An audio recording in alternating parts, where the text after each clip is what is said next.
Grow CFO is where finance leaders grow together. Join thousands of like-minded professionals using Grow CFO to access the combined knowledge and experience of the finance leader community. You can join us today, growcfo.net. Hello and welcome to the Grow CFO Show. I'm your host, Kevin Appleby, and this week we've got a returning guest, Danielle Keeven. Now, the last time we spoke to Danielle was VP of Finance at Paddle. Danielle, welcome back to the Grow CFO Show. Hi, Kevin. Thank you for having me. I think we had so much fun the last time, so I'm happy to be invited back. Oh, we did, and it sounds as though you've been having a lot of fun since. Tell us what's happened, because you're not at Paddle anymore. No, I am not. I'm coming up on my first year at VO.com, which is a company that is based in Amsterdam. It was founded in 2016, and it has been profitable for the past 3 years. And what VO basically does, it's in the accommodation industry space and the meta search space, offering the best price for our customers to travel and visit the world and book their hotels through us. So that must therefore be very similar to bookings.com, hotels.com. That is correct. I would almost say that we're the new kid on the block, getting those things that weren't working well better. That is a little bit of a David Goliath feel to it, for sure. But there is such a big opportunity in the accommodation space and the travel industry. And we've been doing, like I said, very well over the past couple of years. We are completely bootstrapped and have been profitable for the last 3 years and continually growing. So it's been a very healthy company, really introducing new technology to the travel and accommodation space that hadn't been introduced before, and a heightened focus, I would say, on customer service, which is something that we've seen decline over the years, especially after the COVID period. Yeah, because the customer service from those two organizations that I just mentioned before is virtually nil. Gives you a lovely list of available hotels, but once you've clicked on the book this link, therein the service appears to stop. That is correct. And this is also why we proudly boast of our Trustpilot rating. So we can tell you that we're good at it, but you can also verify it. Right, brilliant. So Paddle weren't in the accommodation industry. They were not. We were in the software industry. Why have you jumped from software to accommodation? I was really motivated, and I think a lot of the talk in the CFO and just leadership space in general have really been around women in leadership. I think as a woman, if you want to talk about it, do something about it. And so for my first CFO role, I really wanted a company that was in an industry that I would be comfortable with. That's one. That was very important. A company that hadn't had a funding round at all yet, so that I could be the first one to lead that, should that ever be the case. And a company for me personally that was based in Amsterdam. To be honest, I wasn't sure that I was going to get all of my entire wish list, but I'm fortunate enough to be able to have gotten all of it.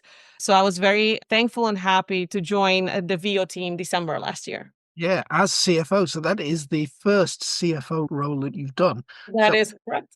Stepping up from VP of Finance to CFO, what are the main challenges that have come along? I think even at Paddle, we've been operating a year without a CFO, so they have hired a new CFO now. Such a difference when you step into that role yourself. For some reason, there's this imaginary protection layer that you would hope that offers you, and all of a sudden that is gone. So I think one of the things I myself, and also a lot of women in leadership, first experience is a little bit of imposter syndrome. I'm not sure if this is like general across the board. But on our future CFO program, I do the final module on the program, which is called Your First 100 Days as CFO. So we're talking in that one about how do you approach those 100 days? How do you plan for them? But also not just what are you going to do? How are you going to be? And the first thing that I say to everybody is, look, everybody tells us about imposter syndrome. Yeah. You're saying women in finance. Actually, I think it's way beyond that. I think 95% of first-time CFOs will have imposter syndrome. I fully agree. And I've since validated that as well with my peers. So I agree with that. Yeah. So how exactly did imposter syndrome manifest for you? It's very interesting because often as well during my career, when I have a new boss or I step into a new situation, I'm often thinking like, oh, but I feel like I'm teaching them a lot of things. And all of a sudden you step into that role and you think, oh, there's a lot of things I don't know. And you've not known them before. And it's as normal to any role that you take on. There's going to be elements of your new assignment that you're not going to know. But I think really owning that is important. And imposter syndrome shows up to suddenly say, well, you're the C-suite now. You should know absolutely everything. I think that's how I experienced it initially. And I think for me, one of the most interesting things has been a conversation that I had with Alka, the CFO at Gainsight. And she was mentioning to me, like in her first role, and like her rule of thumb is to always be your own best friend. What she meant by that is the things you tell yourself in your head, you would never tell your best friend, or you would never talk to your best friend that way. So be kind to yourself and give yourself the room to grow and the room to learn. And the things you don't know, just to take them on as they come. I think you said two key things there, Danielle. The room to learn, the room to grow. Now, if you move into a role where you've got 100% of the skills and the competencies necessary to do that role, and you know everything, well, there's nowhere to learn, there's nowhere to grow. So what is going to motivate you in the job? You can't go into a role 40% ready, but I think you can go into a role 60% plus ready, and it gives you plenty of space to grow. One of the things back under the Future CFO program that we frighten potential future CFOs with is we ask each of them right at the beginning of the program to complete the Grow CFO competency framework. So you evaluate yourself against the 9 competencies we see as a CFO. And of course, within each competency, there's 5 skills. So you get a report back rating you on 45 different skills. And nearly everybody that takes that at the beginning of the program is shocked to say how much I don't know. Yeah. So it's normal. And those gaps have you filled in the next couple of years before you move into that CFO role. Probably some, but by no means all. It's quite normal. Yeah, that is correct. And I think it's very exciting not to know everything because it gives such an opportunity to learn. And I think one of the most important things is just to be transparent. Like when I was going through this process as well, and when I joined the team, I was very confident and comfortable in the elements that I'm in my water and I'm completely in control and I know everything that's happening for the larger part of the finance role. And I was also very transparent about the things that I wasn't 100% sure yet, or I was just discovering and learning. And I think having that transparency as a leader in a company is so critical. You and I were talking about this a little bit earlier that I think when you're in the C-suite, you're in such a powerful position to lead a company that it's so important to make sure you're supporting or making the right decisions.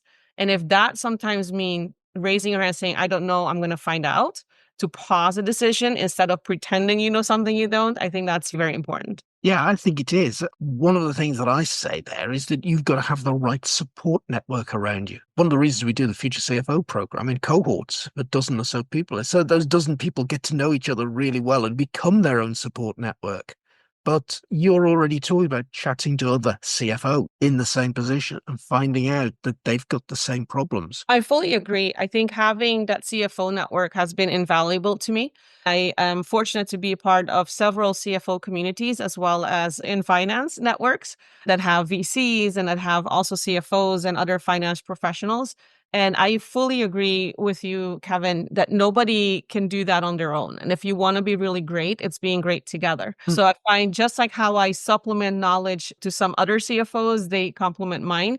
And I think together we collaborate quite well to make sure that our companies are healthy moving forward and succeeding in the industries that we are in. Yeah, absolutely. Have you considered the role of a coach or a mentor? I actually do. I have a few leaders, both male and female, that are aspiring leaders or actually in leadership roles or the first leadership assignments. I do coach them as well. Because I think while I hope that I get most of my leadership elements right today, a lot of them were taught over the years and many were because of mistakes I have made. And I would rather help others avoid those mistakes by teaching them from my experience where possible. And you're always going to make more mistakes. It's part of life and it's a part of growing. But I think if we can avoid some obvious one, that would be great. There's no such thing as a mistake, Danielle. It's just a learning experience. That is true. Yeah. Thinking about that new role at Bio, when you first took that role, did you go into there with a plan of saying, this is what I'm going to do in, say, the first 100 days in my new job? Well, I think you and I kind of touched base on that as well, that I found this role to really fit me. I think had I taken a traditional CFO role, that I would not have felt quite at home. And even onboarding, I have a really great executive team as well that we work together with. And there were certain issues that they were like, well, we have some things happening. We're not sure why they're happening. Could you go take a look? And a lot of them were just like finance processes and how we're converting and how we're retaining some of revenue, et cetera. So it was a very hands-on experience, which I think if you're a CFO stepping into a CFO role, You might think that my first job is to look at reports, navigate my cash flow, take a look at my cash runway in some instances, and really orient myself there. Whereas here, because we've been profitable for the last couple of years, I think the first order of business was to really identify what we could do to ensure that we didn't have revenue leakage and we're really scaling the market and the product that we were offering our customers, which are elements that I was quite at home with. So I was very happy to be able to dive into a comfort zone. I think what is making this experience quite unique is that our team is very transparent and we move very well together. And also the feedback is very open.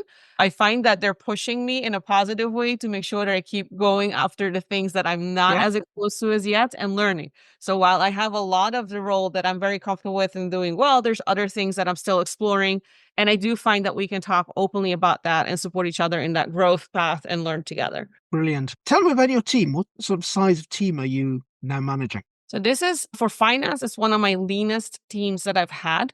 I have two really great finance managers that are running the majority of the operations. One of them is more of a finance strategy and FP&A and forecasting, whereas the other person is a bit more hands-on with our OTA model that we're rolling out. And we also have a general accountant that kind of helps us with controls and supporting tasks. My entire accounting is actually outsourced to an external company, also locally based, as well as all other financial roles. So this has been, for me, almost back to basics, because I think when I first started out my career, outsourcing was quite at the top of the list for all finance and accounting teams. I found it to be quite an interesting setup. I did think as soon as I joined that this is the first thing I would change, because I've always had teams under me. I've had accounting directly under my scope and purview. But I found that with the right controls internally, you can manage an outsourced accounting office quite well. Yes. It's interesting because I've run projects to look at outsourcing back office functions, and I've equally run projects to look at insourcing back office functions when the outsource clearly isn't working. And it's horses for courses. Both models work. It's Yeah, just what's right for you at the time. yeah, I fully agree with that assessment. I think the most important thing is having the right KPIs or the right metrics to review. It's almost like delegating a task to someone and assuming that it's gone versus checking in periodically to make sure that it's happening correctly. And I think retaining that check-in as ownership sets you up for success. Mm. So in this instance as well, we make sure that we have a centralized system for all of our invoicing. We make sure that we internally review where our invoices are categorized and how our payments flow. And so in that sense, then your accounting becomes an extension of capturing the movement, but you're fully in control of what's happening within your company. Yeah. So if you've got a support team of 3 pretty good people around you and everything's outsourced, what does that leave you doing, Danielle? So most of the day, we're actually involved with the product itself. I'm taking a look at how we can optimize. Like I said, we review the flow of cash, margins gains, especially in an MOR OTA space. I think you really want to watch your margins. And next to that, I think a lot of it is spent in, hey, what's next? Where are growth opportunities? How do we want to grow? And what does that look like? What are the options on the table? And how feasible are some of these roads that we can take? And also identify opportunity as a whole. Yeah. So you said that you wanted to move to a company that hadn't yet done a fundraise. That is correct. Are you still in a position that you're in a company that hasn't done a fundraise? That is also correct. Vio, like I said, has been profitable for the past 3 years. So we are definitely well able to finance our operations. And I think that's just been so great to know that you have a product market fit. We have a product that our customers clearly love, and that we're really able to make a difference in our customers' journey as they travel the world and book their accommodations worldwide. So that's been super exciting to see. I do suspect if we stepped into the funding rounds, it would be to really identify massive opportunity for growth where we want to optimize synergies that are present for us to be able to do so. But for me, it was, like I said, we were talking earlier that it was super interesting for me to go through the funding rounds for two companies prior to this one of 200 million. And every time I go through it, I'm hoping that I'll get a bit more exposure and learn a lot more. And then I just embraced the fact that no, you'll learn by doing. And so this is one of those cases as well that I wanted to make sure that had this if Theo ever does a first funding round, that I'll be able to take that on. But at least if you do go into that first funding round of VO, you're not in a position of not knowing how a funding round works. You've at least been exposed as a number two. That is completely accurate. Yes. We've done a few funding rounds. I've done about 7 to 8 NA acquisitions and integrations at this point. So that is correct that we've been quite exposed to everything around it, except for sitting in the room myself. So I'm quite excited as well, should that opportunity arise, to embrace that. Yeah. And I imagine M&A could be something that's on the table. Because if you want to fundraise for something strategic, one of the fastest ways to grow is to acquire. Yeah, that is absolutely correct. I think those are the strategic initiatives that one would expect to require funding for once you're profitable and you're running your operations. We have some healthy growth, but indeed, I think if we ever did do a fundraise, it would be for strategic acquisitions. It sounds as though you've dropped into a really nice role. But Danielle, you've gone there. You are a woman finance leader. You've got to that place to do something about the problem. What are you doing about the problem of getting more women into leadership? I think in many ways, first off, is to lead by example, by doing. So Yeah. taking on the role, being transparent, like we were just talking about, these are the things that you may experience, but don't let that be a blocker. And the other thing is especially also taking people with me.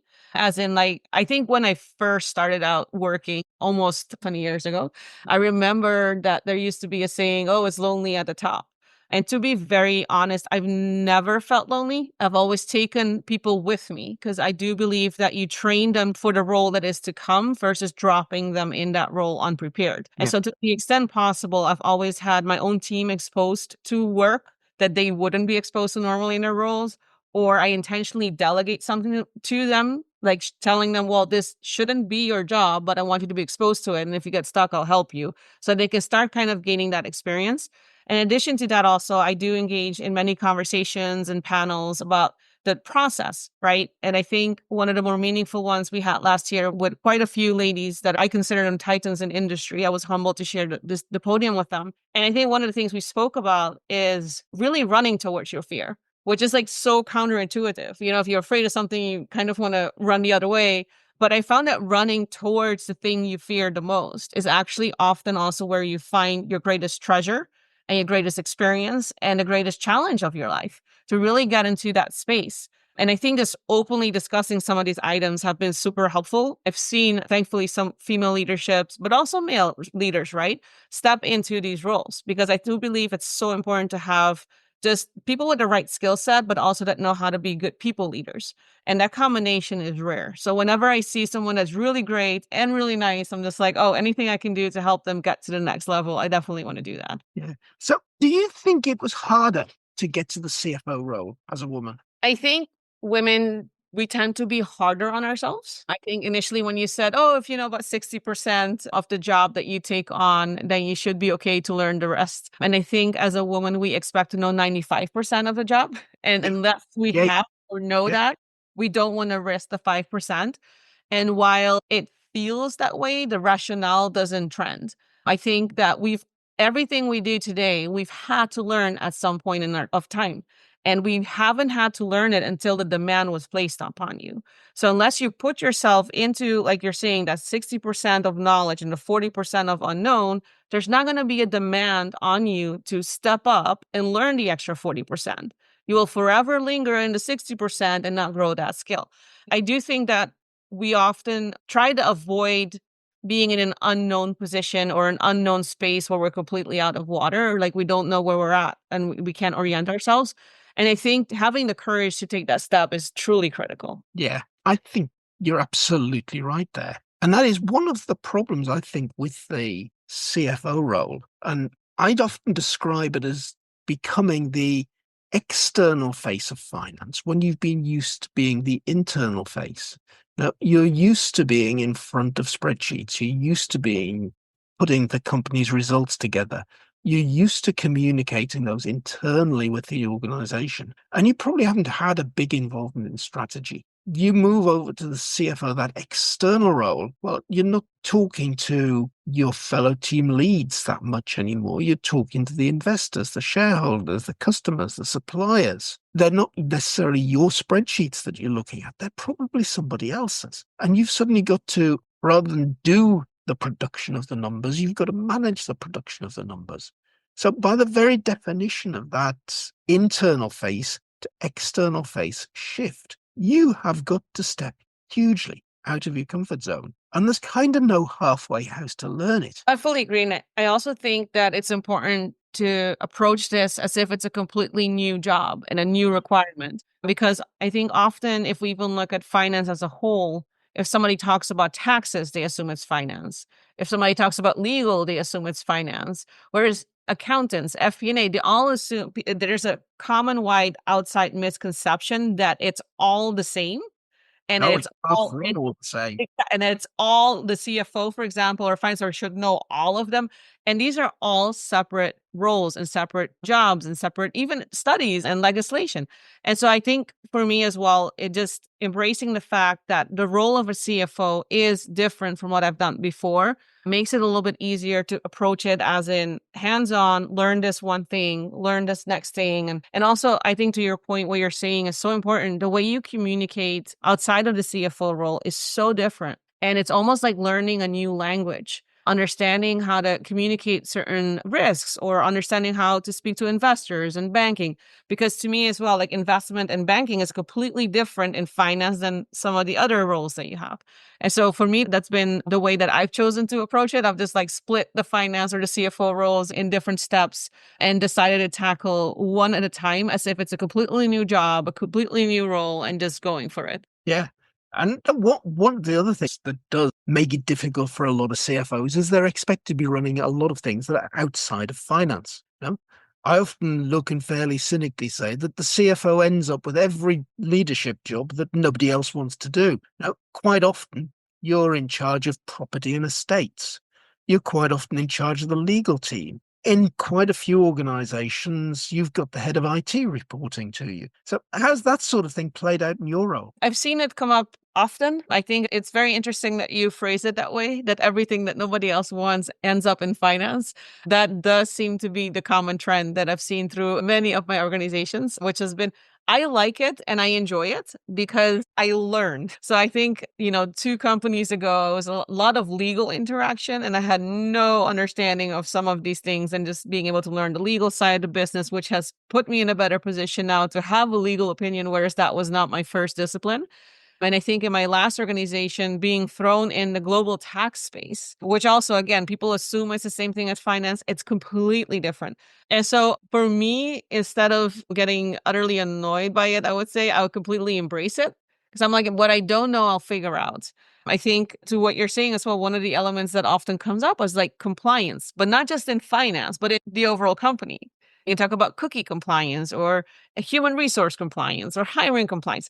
Technically, it has nothing to do with finance. Yes, getting a penalty might, but I think becoming an expert in that can be super helpful for your organization as you grow and scale as well. And also kind of gives you a good sense as a finance leader as to where potential risks may show up or also size risks before you assume or you decide to take action. Yeah, absolutely. And I think looking at that compliance idea is a useful one. I think there are a lot of things that we as finance do as part of the drumbeat, things that have to be done once a month, once a quarter, once a year. And it's just part of our kind of being to do those things. And anything compliance is like that. It's all about regularly reviewing stuff, making sure it's okay, updating policies. So it naturally fits into the finance mindset. Yeah, it really does. I think finance here is risk, and we want to understand what's happening. It doesn't even matter where in the organization it's happening. I also think that's very important to have a CFO that's curious about the different moving pieces versus only focusing on finance.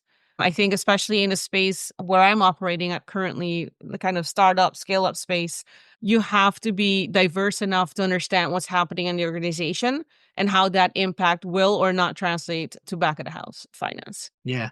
So nearly a year under your belt. Yes. You've clearly learned huge amount in that year. What's in store for year two?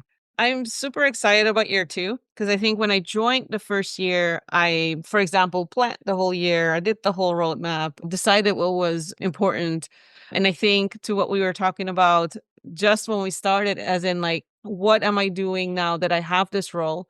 This year, the entire planning and prioritization was more owned by the team than me.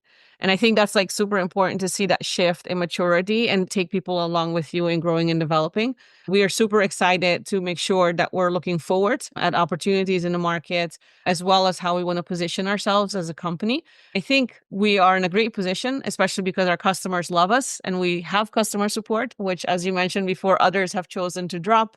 So we're quite excited about what the future has in store for us in terms of growth and potential other strategic moves that we want to do the year ahead. So it sounds as though the role is going to keep you occupied and challenged for a little while to come. That is most definitely likely to happen, yes. Danielle, that has been brilliant. Thank you for being this week's guest on the Grow CFO Show. Thank you, Kevin, for having me.